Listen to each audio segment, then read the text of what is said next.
মঙ্গলবার সাত সকালে ভয়াবহ বাস ঘটনায় আহত এখনো পর্যন্ত 33 জন। কালনা মহকুমা হাসপাতালে তারা চিকিৎসাধীন। ঘটনায় মৃত একজন।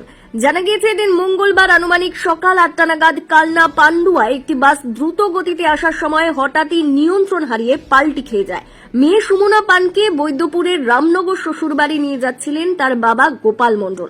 আর এমন সময় বাস দুর্ঘটনায় মৃত্যু হয় গোপাল মণ্ডলের।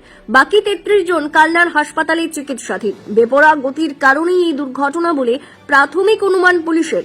এদিন সকালে আহতদের দেখতে কালনা হাসপাতালে উপস্থিত হয় কালনার এসডিপিও রাকেশ চৌধুরী, কালনা থানার আইসি সহ কালনা পৌরসভার উপপৌরপতি এবং কাউন্সিলররা।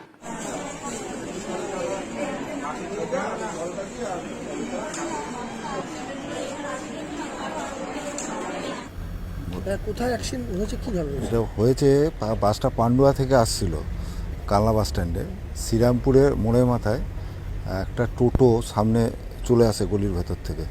চলে আসার পর বাসের ড্রাইভার সজোরে ব্রেক মারে, দিয়ে বাসটি পাল্টি খেয়ে গেছে। নিয়ন্ত্রণ হারিয়ে বাসটি পাল্টি খেয়ে গেছে। কতজন আহত বা কিছু? প্রচুর সংখ্যক লোক আহত দেখলাম। আর একজনের অবস্থা সিরিয়াস অবস্থা, হসপিটালে প্রচুর ভর্তি হয়েছে, সব চিকিৎসা চলছে তাদের। দুর্ঘটনা তো খুব একটা ভয়ঙ্কর অবস্থা। দুর্ঘটনাটা খুব ভয়ঙ্কর অবস্থা, প্রচুর লোক ইনজিওর হয়েছে। একজনের অবস্থা দেখলাম সিরিয়াস অবস্থা। একজন তো মারাও গেছে না, সেটা তো বুঝতে পারছি না, সিরিয়াস অবস্থা মনে হলো। আমার নাম শিবপ্রসাদ বড়ুয়া। এখানে আপনি যে এলেন, যে ঘটনা ঘটেছে একটু যদি বলেন।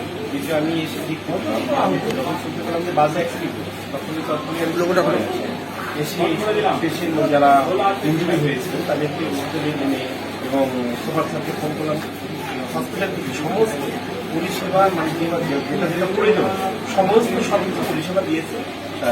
কিছু ইঞ্জুরি হয়েছে, আর সেরকম কোনো অসুবিধা হয় মারা গেছে আমি শুনতে পাইনি। একজন মারা গেছে হতে পারে, কিন্তু আমি আমার সেটা হয়তো করেনি, সেটাই আপনার তদন্ত করলেই সেটা পেয়ে যাবেন। যারা ইঞ্জুরি হয়েছে তাদেরকে একদম কতজন, মোটামুটি কতজন? অনেকই 20-25 জন হবে। ছোট ছোট দিয়ে বড় সমস্ত পরিষেবা কালনা হসপিটাল থেকে সমস্ত সুপার স্টার নিয়ে গিয়েছে। কালনা আমাদের কালনা থেকে সমস্ত পরিষেবা